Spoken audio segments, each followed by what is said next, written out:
Ladies and gentlemen, hey, hi, how you doing? Welcome back to the channel. Thank you so much for stopping by. Certainly wasn't expecting this because, of course, we just posted a new update video talking about some of the upcoming changes and fixes the devs have talked about recently. And lo and behold, today we ended up getting some surprise patch notes pretty late on into the evening. Typically, we don't see many patch notes go live in the afternoon, but yes, we've got new updates here for BO6 multiplayer, zombies, and Warzone, including some new weapon updates and other fixes and whatnot. So as we dive into all of the February 3rd patch notes here, if you enjoy the video, a like rating is always seriously appreciated. And if you are new to the channel, you want to make sure you are always in the know for everything going on in COD. When there are surprise changes like this, any news or announcements are revealed, this is the place to be. So feel free to hit that subscribe button and turn on those post notifications. But first up here, one quick global update. So this applies to multiplayer, zombies, Warzone alike. Addressed an issue where mode specific tags were not present for some cosmetic and functional items. Basically, if it was like Warzone only, zombies only, whatever, it's supposed to show that on the menu so you don't get mistaken by it. So they did update that. Small fix, all things considered. In multiplayer here with challenges, addressed an issue that prevented the Redemption Arc calling card challenge from tracking properly. So if you were going for that, you should be all good now. And of course, folks, it's back. Various stability fixes. Do we know what these stability fixes entail? Absolutely not. We've got zero description, but we know there were stability fixes of some capacity. I really wish they would detail what exactly is being updated there, but nonetheless, the game should be more stable, however you want to take that. We then right away get into some of the zombies changes here too. On the tomb, they addressed an issue where an ether lantern could be unbreakable if it was frozen before starting the constellation puzzle, so little glitch there. Support closed an exploit where the hand cannon was causing boosted damage well outside of the range of design balance. And they actually give us a note for this. They say, we recently mentioned we're focused on the player experience and not getting in the way of fun in zombies, and we stand by that when it comes to creative strats and most speedrunning tactics.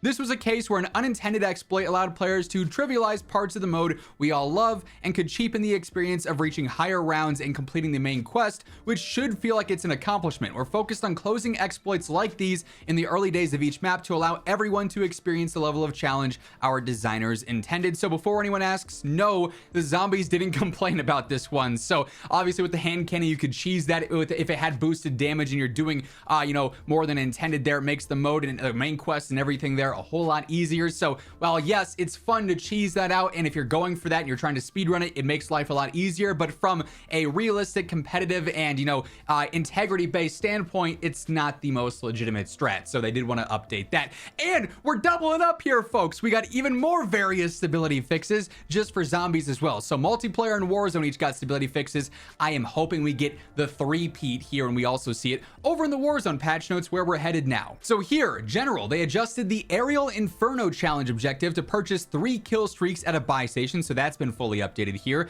Then we get into weapon updates right away. So this one's actually a W outright. The Model L, which we've talked about recently, maybe the new #1 rifle in the game. Low recoil, great TTK, like super consistent. Leg multipliers buffed. Now it's just the leg multipliers. It's not anything too significant, but it makes an already great rifle even better. So if you're still trying to switch away from that XM4 meta, which isn't anything all that crazy anymore, the Model L is now even better. The Ames is also a fantastic choice. The AK, we'll be talking about more of those weapons here in the near future. We also have some SMG adjustments. So the Jackal here actually sees damage nerfs everywhere beyond the close range. So the mid-range is now, decently worse, especially that first damage from 35 to 31. That medium range is now worse in terms of its damage profile, and then the long range damage too. So the Jackal is going to drop off very harshly now after its first damage range of 10 meters, depending on which attachments you have. I think you can break that out to about 12, 13, 14 meters, depending on the exact attachments, right? But that is a pretty significant nerf to the Jackal in terms of its viability. Certainly not one you probably want to run a ton of now, unless you are exclusively using it in the close range and you like the general feel of it. Yeah, that's definitely not going to be like a mid-range choice by any means there. And then also the KSV, this is one that I actually really like to see. It ends up getting a buff, so its mid-range is even better now. Its mid-range damage is better. Its mid-range range has also been extended for both damage ranges, the first and second medium range ones. So nice buff there across the board. That'll be even better for sniper support. They do also say the velocity has been buffed a little bit as well, so that's really cool there. That's just gonna make it more practical across the board, so definitely a W in terms of that change. We also got adjustments to the Fang, which is kind of interesting because this thing actually has a really decent range, and they buffed the range for the maximum and the minimum. It's still kind of awkward, kind of funky feeling from an LMG standpoint, but its range was already very good. It's even better now. They also buffed the leg multipliers, and the velocity's been bumped up a little bit as well from 740 to 780. Then we got some bug fixes. They fixed an issue preventing players from canceling their armor plating animation with quick fix equipped. That's a big one. If you can't cancel plates, you're just asking to get knocked. Fixed additional collision issues with Urzikstan. Feel like we saw that patch note 200 times last year. Now it's all back again this year.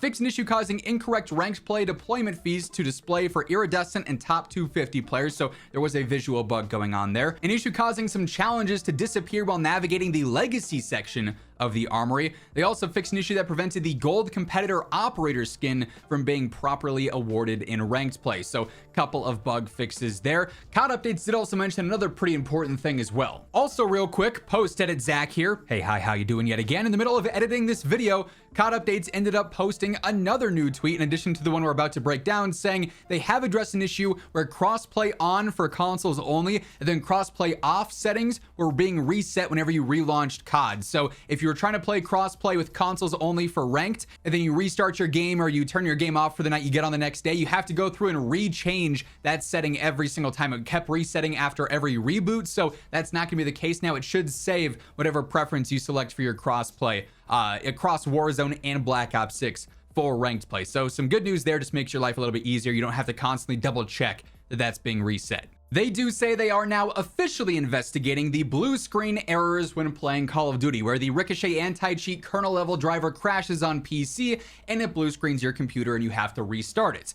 Obviously a significant issue. We just covered this in a video over the weekend, and I said at the time it's kind of crazy that they haven't fixed this or addressed this yet, and now they've addressed it, but they haven't fixed it yet, which is still pretty concerning because it's like a major issue going on with their anti-cheat that's straight up breaking your computer, right? So hopefully this is one that we have an update on very quickly because it is that significant and that concerning, but they have now officially recognized that yes, it's an issue. We know about it. We're looking into it. There will be a fix out for this one here in the near future, hopefully, because like I said, that one is a very big deal. So certainly some surprise update patch notes, definitely changes up the close range meta a little bit within Warzone, and then really multiplayer and zombies, just bug fixes there. But you never know when they might drop some changes in game, which is why you probably want to be subscribed to the channel here, because it could be 5 in the morning, it could be 5 in the afternoon. I'm ideally going to be awake and have the noties turned on, so I know when they drop, and I'll be informing you guys ASAP as possible. So if you want to guarantee you're always in the know, feel free to hit that subscribe button, turn on those post notifications, and if you enjoyed this video, a like rating is always seriously appreciated on your way out. But once again, thank you so much for tuning in,